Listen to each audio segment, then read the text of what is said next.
Yo, what's up? We out here trying to get 3 degrees buffer in this mug. And I'm actually back on the doctoral work this time. I promise. Like, subscribe, and share. You know how we roll. You know how we do. Ngoriako, taking a step ahead. And I'm trying to take a step ahead on this research protocols assignment.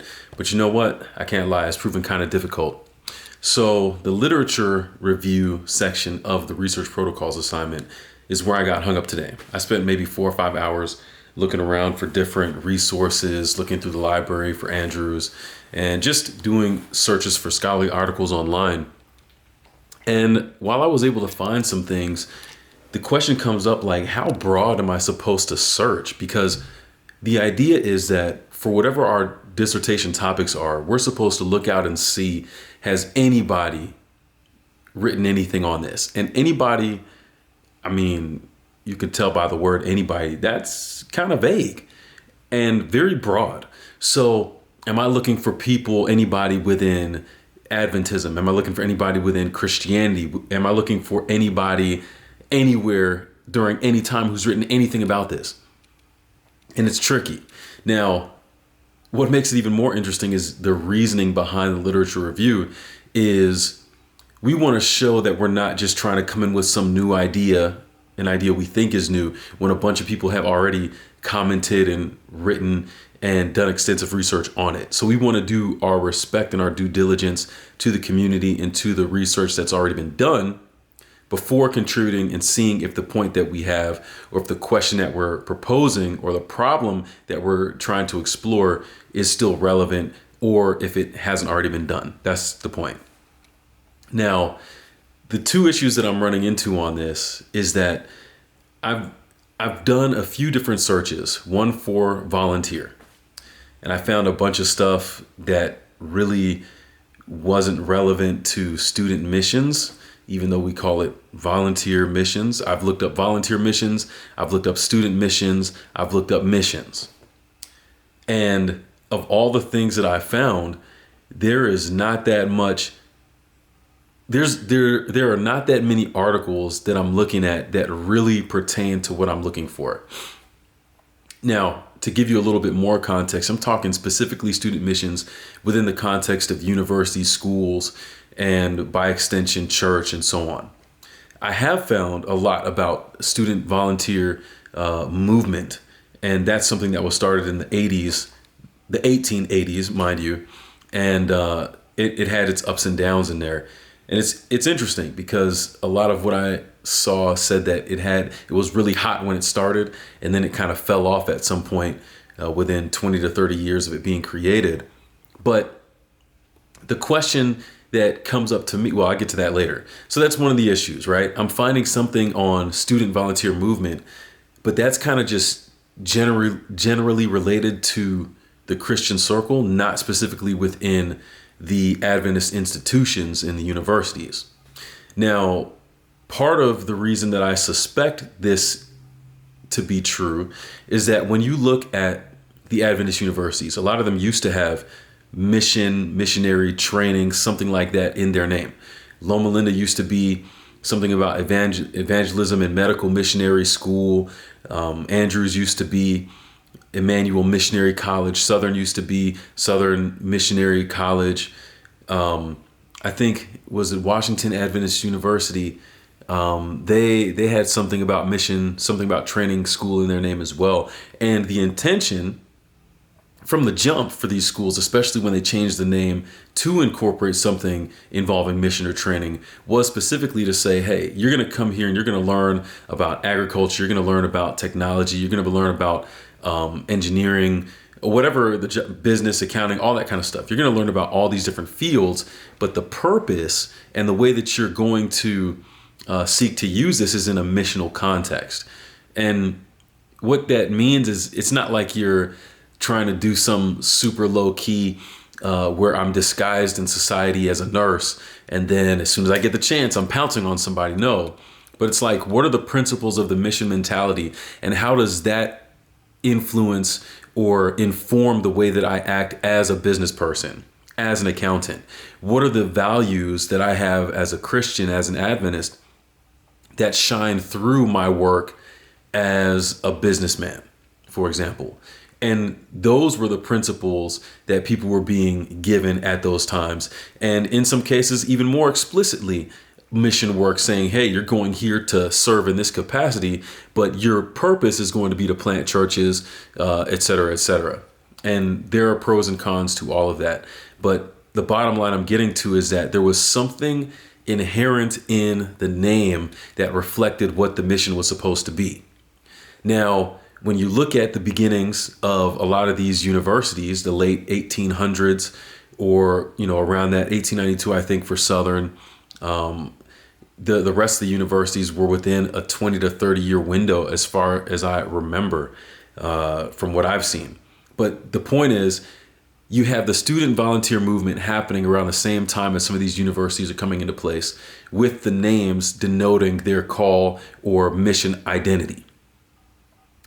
But within 20 to 30 years, you have the major movement fall off, and you have schools starting to change away from that. And I'm wondering if student mission programs maybe weren't its own separate thing, because the entire school was geared in that direction to say, hey, we're about mission, and this is the purpose. This is our whole model of Adventist education. This is why we exist. And so maybe, and I have to research this. This is all conjecture. I have nothing to back this up. I'm just thinking based on some of the things that I found today in my literature review that don't really help me turn in the assignment. But anyway, it's still very fascinating. So the thought process is, what changed in the schools to go from being more heavily mission oriented, like generally speaking, to having a student missions department where in most schools, student missions is now a separate thing from the university. It's something that you can opt in to do if you would like to, but it's not a requirement, and it's not the principles of the mission mentality are not really promoted within all the other disciplines that are taught on campus as they used to be. So that's an interesting question that I may come across in my discovery of this. And again, going back to my other issue with searching for the literature on this, I really wasn't able to find much. There are very few articles that deal specifically with student missions. I looked up volunteer students, student volunteers, all different kinds of things, and I could hardly find anything. And I'm afraid that I'm looking for it the wrong way, or maybe I'm not looking up enough key terms, or I'm doing something wrong, because I definitely don't want to go and turn this thing in saying that I really can't find anything. And it turns out there's a whole lot of stuff that I just missed. And then I end up looking foolish because apparently I didn't do enough deep digging on my literature review. So it's an interesting thing. And the other aspect, which makes it tough as well, is that I'm looking on the Andrews Library. Their whole database is online.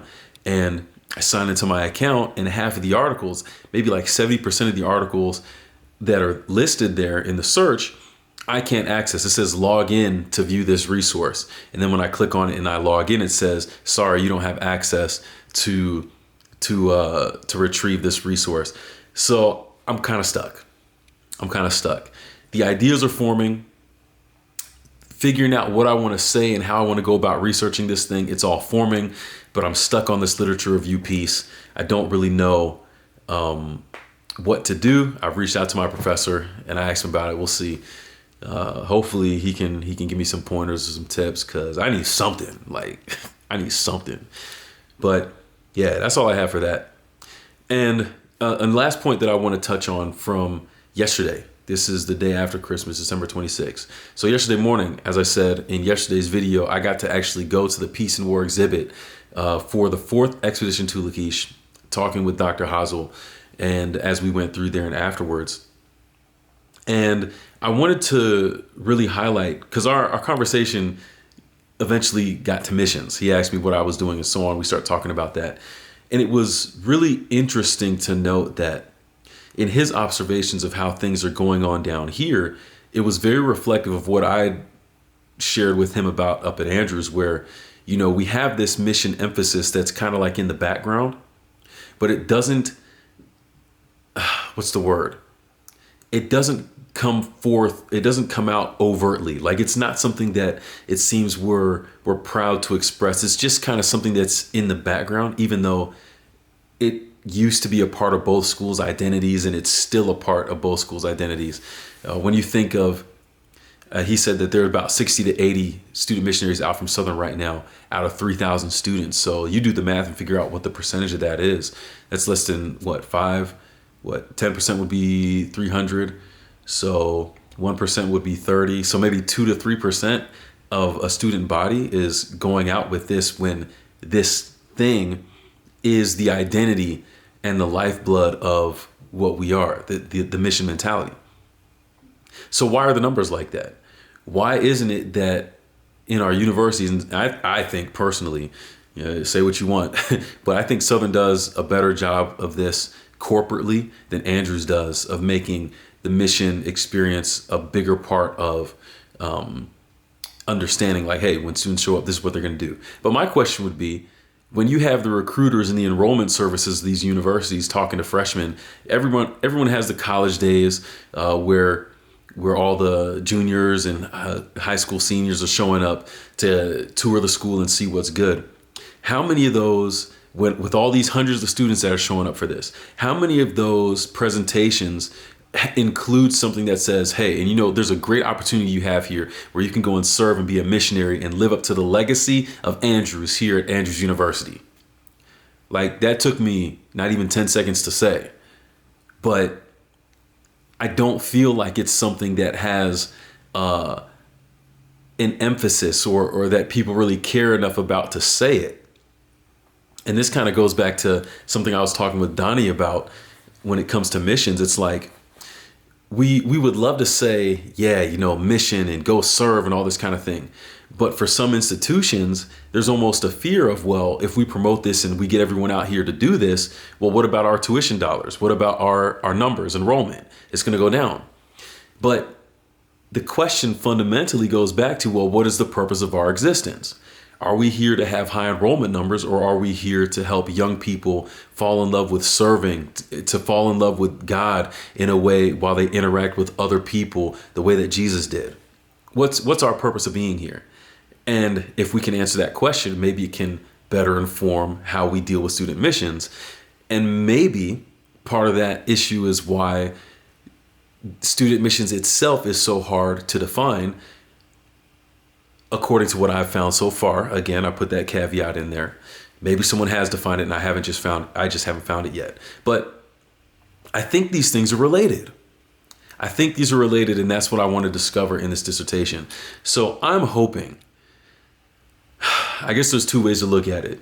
One is that it would be really cool if I would be the first one to talk about something like this, but we know there's nothing new under the sun. So somebody's talked about it somewhere and I got to find it. And that's the other side. I have to find who said what about this, because as cool as it would be to be like a pioneer in this space, so to speak, one, that'd be pretty sad if I was. And two, I don't see that as being realistic. There has to be someone who said something about this and laid a framework for how this stuff works. There has to be some answers as to why these programs existed within schools that were already completely missionally focused. There's got to be something there. So I'm starting to understand a little bit more the purpose of the literature review, to cause frustration. Absolutely.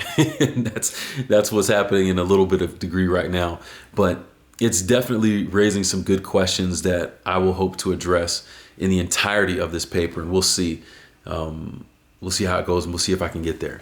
But yeah, anyways, I'm going to table this project. There's another piece I got to work on, my theology of mission paper. Until I can figure out what's going on with these sources, I'll keep looking around here and there. But until I can get more info on that and how I can access the fullness of the database there and all those resources, shoot, all the stuff I can't see is probably exactly what I need. But until I can get that, I'm going to start working on my other project, the theology of mission. And that's going to be really cool. I'll be looking at Old Testament covenants to Israel from God and how they end up playing themselves out in the story of Peter and Cornelius in the New Testament. So bridging the gap and seeing how missions as a theological approach is something that we can see throughout the entire Bible. Really looking forward to that. And I'll probably spend the next few days working on that and giving you updates on that. But anyways, that's enough for now. Thanks for tuning in. And you know what? Merry Christmas, post Christmas. And I'll catch you in the next one. All right. Peace.